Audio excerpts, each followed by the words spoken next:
Hello दोस्तों। आज मैं स्टार्ट करने वाला हूँ ऐसे टॉपिक के बारे में जिसके बारे में बहुत सारे स्टूडेंट्स की क्वेरी रहती है, और वो टॉपिक है आज का, what is the perspective and what types of perspective. ठीक है, तो फ्रेंड्स इस वीडियो को बिना स्किप करते एंड तक देखते रहिएगा, क्योंकि मैं आज इस टॉपिक को आपको बहुत अच्छे से क्लियर करने वाला हूँ। तो मैं हूँ आकाश और आप देख रहे हैं मेरा YouTube channel design to future. चलिए शुरू करते हैं।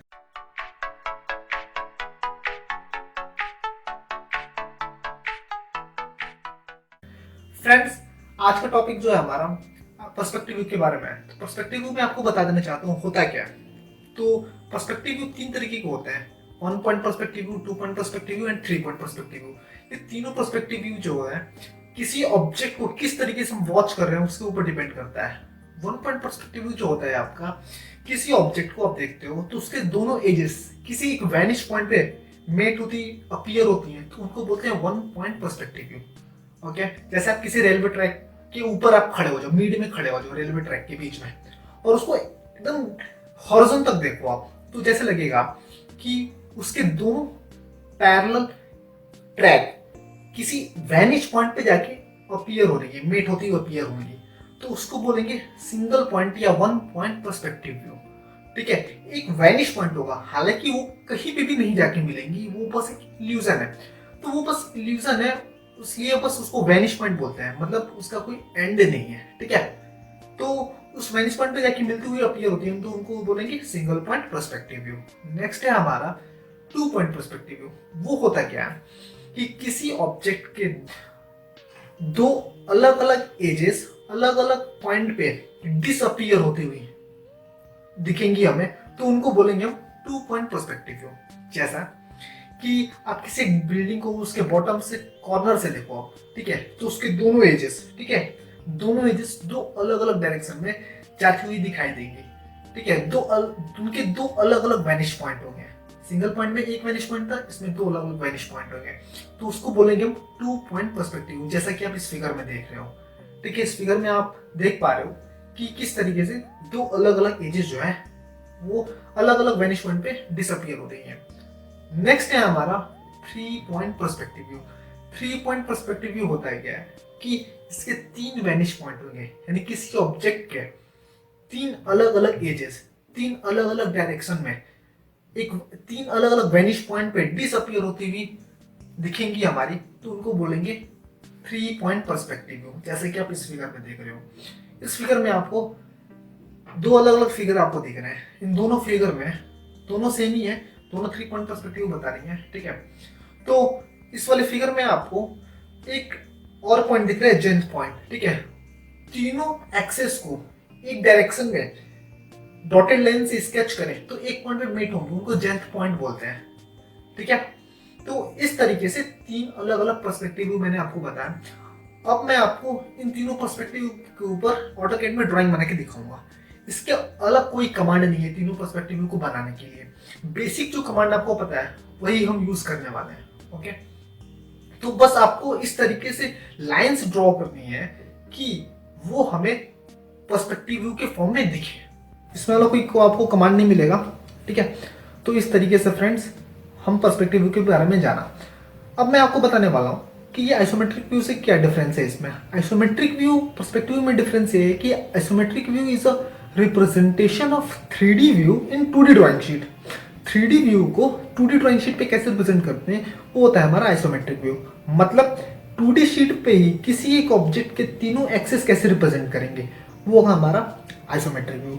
जबकि पर्सपेक्टिव में आपको ध्यान देने वाली बात यह है कि इसमें कोई कंपलसरी नहीं है कि तीनों एक्सेस रिप्रेजेंट करना है। तीनों एक्सेस केवल आपका 2 पॉइंट पर्सपेक्टिव व्यू और 3 पॉइंट पर्सपेक्टिव में रिप्रेजेंट होगा। ठीक है, और वो तीनों एक्सेस जो है एग्जैक्टली तीनों अलग अलग सेम एक कोऑर्डिनेट से पास होते हुए अपीयर होंगे, ऐसा कोई कंपलसरी नहीं है। ठीक है, जबकि आइसोमेट्रिक व्यू में एक ही कोऑर्डिनेट होगा। ठीक है, एक ही ओरिजिन होगा। ओके, और तो पर्सपेक्टिव व्यू में आपका 1 पॉइंट पर्सपेक्टिव व्यू में आपको केवल दो एक्सिस रिप्रेजेंट करने होते हैं। ठीक है, ओके, तो फ्रेंड्स ये रहा हमारा डिफरेंस आइसोमेट्रिक व्यू और पर्सपेक्टिव व्यू के बीच में। तो अब हम चलते हैं सिस्टम के ऊपर। दोस्तों, जैसा कि आप देख रहे हैं, मैं यहाँ पर ऑटोकैड शीट ओपन कर रखा हूँ और मैं आपको 1 पॉइंट पर्सपेक्टिव व्यू के बारे में बताने वाला हूँ। तो फ्रेंड्स, इसके लिए कोई कमांड नहीं है, कोई स्पेसिफिक कमांड नहीं है, जो आपको बेसिक कमांड पता है, बेसिक टूल्स पता है, उसी को यूज़ कर रहा हूँ मैं। तो जैसा कि आप देख रहे हैं, मैं एक रेलवे ट्रैक आपको कौन कौन पर्सपेक्टिव व्यू के एग्जाम्पल के लिए मैं बताने वाला हूँ, उसको मैं आपको बना के दिखाता हूँ। सबसे पहले मैं क्या करूँगा, लाइन लिया मैंने, लाइन कितने एंगल प्लेन है डजेंट मैटर, ठीक है, वो आपके डिस्टेंस के ऊपर डिपेंड करता है, ठीक है। तो यहाँ से हमने लाइन लिया, अब यहाँ से मैं इसको ज्वाइन कर देता हूँ, ठीक है।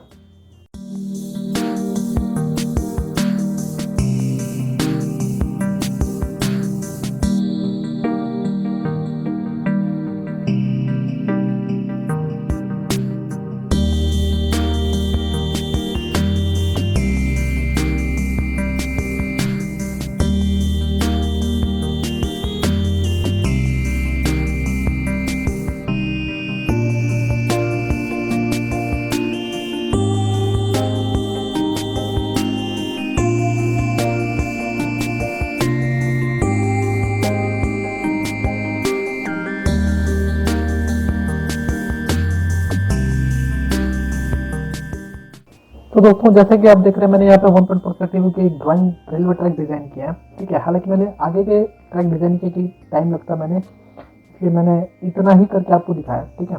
तो आप देख पा रहे हैं, जैसे लग रहा है कि लाइन्स अगर एक्सटेंड करेंगे तो एक वैनिश पॉइंट पे अपीयर होंगी मेट होती हुई। तो इस तरीके से हम सिंगल पॉइंट पर्सपेक्टिव व्यू की ड्राइंग हम बना सकते हैं। अब चलते हैं हम 2 पॉइंट पर्सपेक्टिव व्यू की ड्राइंग कैसे बनाएंगे। तो चलिए शुरू करते हैं, देखते हैं 2 पॉइंट पर्सपेक्टिव व्यू के लिए।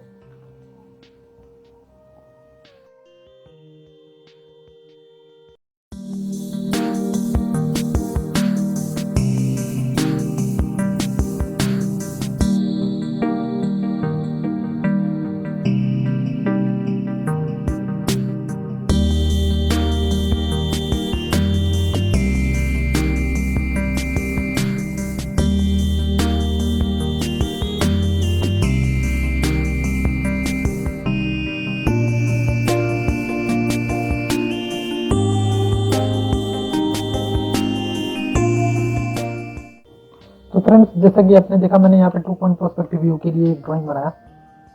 तो इस तरीके से हम 2 पॉइंट पर्सपेक्टिव व्यू में हम बना सकते हैं। जैसे कि आप देखते हैं, दोनों एक्सिस यहाँ पे दो अलग अलग डायरेक्शन में दो अलग अलग वेनिश पॉइंट की तरफ मीट होती अपीयर हो रही है, ठीक है। तो इनको बोलेंगे 2 पॉइंट पर्सपेक्टिव व्यू। इसको इस तरीके से हम बनाते हैं, ठीक है।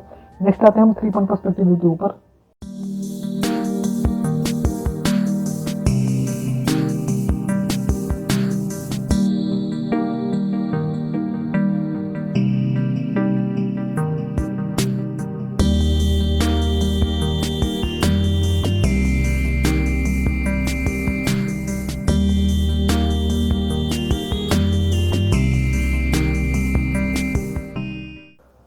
तो देखिए फ्रेंड्स, ये इस तरीके से 3 पॉइंट पर्सपेक्टिव व्यू की ड्राइंग होंगी। मतलब एक ऑब्जेक्ट को टॉप के कॉर्नर से देख रहे हो आप इस बिल्डिंग को, इसके तीनों एक्सेस, ये एक वेनिश पॉइंट की तरफ जाते हुए दिखाई देगा, एक अलग वेनिश पॉइंट की तरफ जाते हुए दिखाई देगा, और ये एक अलग वेनिश पॉइंट की तरफ जाते हुए दिखाएगा देगा।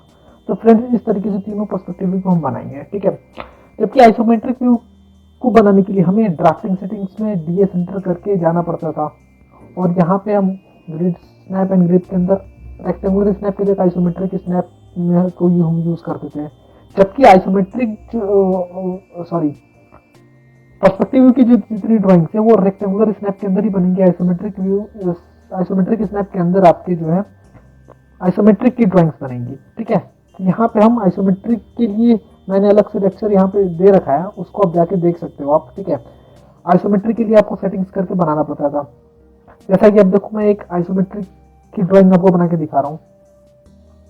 मैंने लाइन लिया और यहाँ पे आइसोमेट्रिक व्यू में ये देखो आप, यहाँ पे मैं F5 एक्सेस चेंज करने के लिए F5 कमांड यूज करता था, ठीक है, इस तरीके से।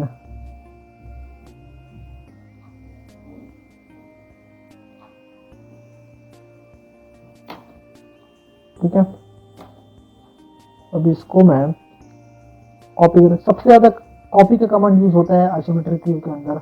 इसका एक्सेस चेंज करना है, F5 दबा के मैंने एक्सेस चेंज कर दिया, ठीक है।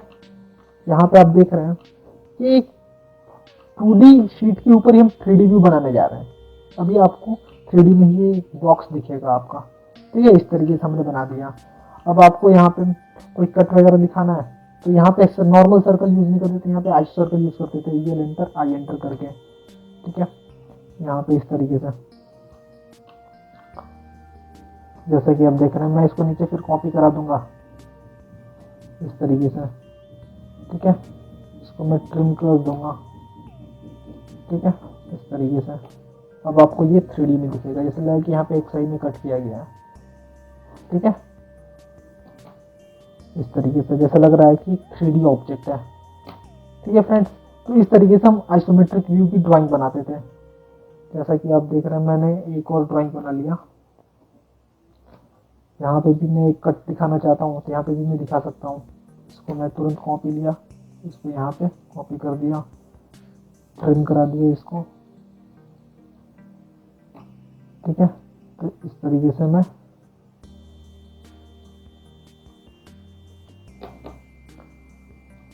ठीक है फ्रेंड्स, तो इस तरीके से आइसोमेट्रिक व्यू की ड्राइंग्स बनेंगी। इसमें आपको तीनों एक्सेस रिप्रेजेंट होंगे। ठीक है, जो कि हमारे 3D में कंप्लीट 3D व्यू में दिखेंगे, जबकि ये एग्जैक्टली ये 2D है ना कि 3D है, पर्सपेक्टिव व्यू। ठीक है, इसमें लाइंस अलग अलग पॉइंट्स पे, अलग अलग वेनिश पॉइंट पे क्लियर होती दिखेंगी हमारे, जबकि इसके अंदर एक पर्टिकुलर 3D ऑब्जेक्ट का 2D रिप्रेजेंटेशन दिखेगा। तो दोस्तों, जैसा कि आपने देखा, आज मैंने आपको पर्सपेक्टिव व्यू के बारे में मैंने बताया। 1.2.2 3 पॉइंट पर्सपेक्टिव व्यू की ड्राइंग्स आपने देखी कैसे हम ड्रॉ करते हैं, और पर्सपेक्टिव व्यू आइसोमेट्रिक व्यू से क्या डिफरेंस रखता है वो मैंने आपको बताया। होप आपको ये वीडियो पसंद आई हो और आप इससे पर्सपेक्टिव व्यू का और आइसोमेट्रिक व्यू के बीच जो कॉन्फ्लिक्ट था वो आपका क्लियर हो गया हो।